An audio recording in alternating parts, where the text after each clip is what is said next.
And it's been a long time coming, but the end is in sight for the renovation on the peak of the La Crosse skyline, the Cathedral of St. Joseph the Workman. And while the Cathedral Parish looks forward to a spiritual home that's free from construction, the rector shares his excitement for this next phase.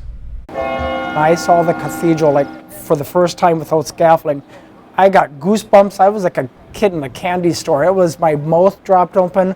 It was really sweet. That major milestone in construction marks a step closer to completion of the $6.1 million renovation to the 60-year-old cathedral that the lead architect told us in the spring of last year was meant to make it look like they were never even there. Monsignor Richard Gillis says, however, even some of the smaller fixes are already getting noticed. A number of people have said to me, "Oh, did you go leave the chapel or redo it?" I said, "No, we just cleaned it." So a little bit of cleaning goes a long way. There is still some work to be done. The work continues on the plaza between Main Street and the main entrance. Monsignor Gillis expects that done by the end of June or early July.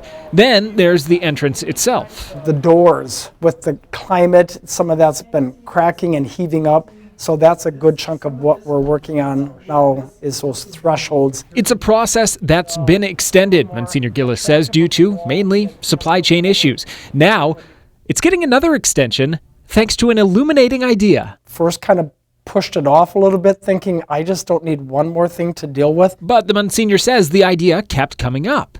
The idea of lighting the church's unique neo-Gothic exterior. The church traditionally stands out, in the civic community as kind of that highest point on the hill, like they built churches in Europe years ago. And much like those churches draw visitors from all walks of life, Monsignor Gillis hopes that this beacon of light will shine as a sense of pride beyond the cathedral community. I think anyone can appreciate the fact that this beautiful piece of architecture is being highlighted, literally highlighted.